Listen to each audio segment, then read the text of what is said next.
Non communicable disease के बाद अब हम बात करने जा रहे हैं कम्युनिकेबल डिसीज़ की। कम्युनिकेबल डिसीज़ क्या रहती है? The disease that can spread from one person to another are called communicable disease. These disease are caused by microorganisms called germs. Some of the communicable disease caused by germs. Germs are bacteria, virus, protozoa are called germs. अब किसकी कौन से germs की वजह से कौन सी disease हो सकती है? जैसे अभी कोरोना फैला हुआ है तो कोरोना वायरस से फैलने वाली डिसीज़ है और ये कम्युनिकेबल डिसीज़ है। बैक्टीरिया कोलरा है, आपका निमोनिया है, ट्यूबरकुलोसिस, टाइफाइड, प्लेग, ये सारे बैक्टीरिया से होने वाली डिसीज़ हैं। Common cold, flu, polio, chicken pox, measles, AIDS, ये वायरस से होने वाली डिसीज़ हैं। मलेरिया, डायसेंट्री, ये प्रोटोजोआ से होने वाली डिसीज़ हैं। स्प्रेड ऑफ कम्युनिकेबल डिसीज़ अब फैलती कैसे हैं पर्सन टू पर्सन, अब हम वो देखेंगे। जैसे हम बोलते हैं ना कि अगर किसी को कम्युनिकेबल डिसीज़ होती है, अगर उसके संपर्क में हम आते हैं या वो कैसे हमारे तक पहुंच के हमको वो वाली डिसीज़ हो सकती है। Spread of communicable disease, germs travel from sick person to a healthy person and cause disease. क्या होता है कि जो जर्म्स हैं वो सिक पर्सन से, बीमार पर्सन से हेल्दी पर्सन तक ट्रेवल करते हैं, उस तक पहुंच के और उसकी बॉडी में घुस कर उसको भी इन्फेक्टेड कर देते हैं और वो भी इंसान बीमार पड़ जाता है। Some ways of spreading communicable disease are, कुछ हम तरीके देखेंगे कि कैसे कम्युनिकेबल डिसीज़ फैलती है। कम्युनिकेबल डिसीज़ कैसे फैलती है? ये बैक्टीरिया, वायरस और प्रोटोजोआ के थ्रू फैलती है। अब ये बैक्टीरिया, वायरस और प्रोटोजोआ हम तक कैसे पहुंचते हैं, हम उसके बारे में पढ़ेंगे और देखेंगे। Through air, when a sick person cough, sneeze and spit, germs are released into the air. When a healthy person breathe is in air, the germs enter his body and make him sick. Common cold, diphtheria, viral fever, whooping cough and measles spread through the air.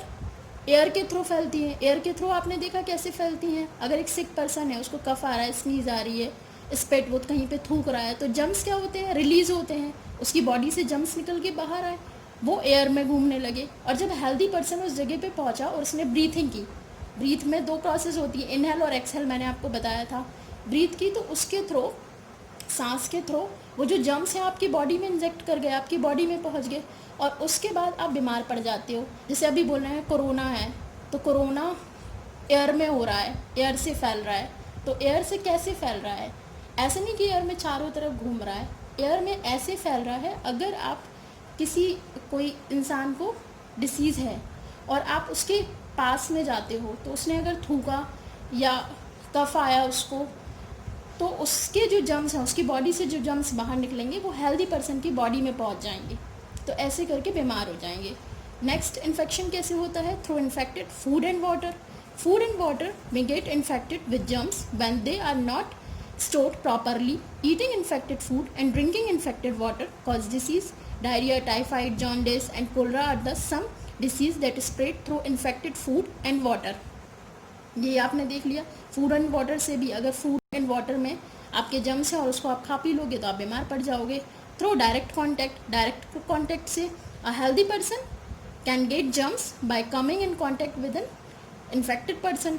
जब एक healthy person infected person के संपर्क में आता है तो उसके through जो इन्फेक्टेड पर्सन है उसकी बॉडी से जर्म्स हेल्दी पर्सन की बॉडी में चले जाते हैं और इससे जो हेल्दी पर्सन है वो उस बीमार पड़ जाता है।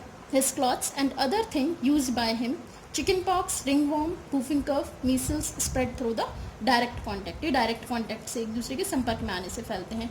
Through insect, when a female anopheles mosquito bytes a sick person suffering from malaria, it sucks the malaria germs along with the sick person's blood. When it bites a healthy person, the malaria germs pass into the victim's blood and make him sick. Similarly, Aedes mosquito spread dengue. आपने देखा insect के through कैसे फैल रहे हैं कि उसने जब किसी बीमार इंसान को काटा तो उसने ब्लड को शक किया और उसके बाद जब किसी हेल्दी पर्सन को काटा तो उस जो बीमार इंसान था उसकी बॉडी से जर्म्स निकल के किसके, हेल्दी पर्सन की बॉडी में चले गए, इंजेक्ट कर गए और फिर हेल्दी पर्सन क्या होगा, बीमार पड़ जाएगा। तो आपको समझ में आया कि कम्युनिकेबल डिसीज़ कैसे फैलती है, या एयर में बोल रहे हैं हम लोग वायरस फैल रहा है तो वो कैसे फैल रहा है, अब आप समझ गए होंगे। इसके बाद हम बात करते हैं वैक्सीनेशन। वैक्सीनेशन क्या होती है? This is effective way of preventing communicable disease. Vaccine are made of small quantity of very weak germs of a particular disease, they are given orally. The body produced substance capable of fighting the germs of that disease. This create immunity against a particular disease. अभी हमने vaccination के बारे में देखा. अब vaccination है क्या चीज़? हमारा जो ब्लड है वो RBC, WBC और प्लाज्मा से बन करके मिल करके बना हुआ रहता है. तो WBC वाइट ब्लड सेल वो क्या करते हैं, डिसीज़ के अगेंस्ट फाइट करते हैं. तो अब ये वैक्सीन कैसे काम करता है आप देखो. ये कम्युनिकेबल डिसीज़ को रोकने का एक तरीका है. वैक्सीन में क्या करते हैं, small quantity of very weak germs of a particular disease injected in your body. आपकी बॉडी में बहुत स्मॉल क्वांटिटी में जर्म्स को डालते हैं. फिर उसके बाद क्या करते हैं कि जो बॉडी है हमारी जर्म्स से लड़ती है. तो जब ये जर्म्स से लड़ती है, this creates immunity against the particular disease, जिससे पर्टिकुलर डिसीज़ के खिलाफ लड़ने के लिए इम्यूनिटी बढ़ जाती है. Some common vaccine that are given to all childrens are. कुछ कॉमन वैक्सीन है जो बच्चों को दी जाती हैं ताकि बच्चे इस डिसीज़ से फाइट कर सके फ्यूचर में, उनको ये वाली डिसीज़ ना हो. Polio vaccine to prevent polio, DPT to prevent diphtheria, tetanus and pertussis, MMR vaccine to prevent measles, mumps and rubella. ये वैक्सीन बच्चों को दी जाती हैं. और अभी कोरोना के वैक्सीन की चल ही रहा है कि उसकी वैक्सीन आ जाएगी तो फिर ये काफ़ी हद तक कंट्रोल हो पाएगा.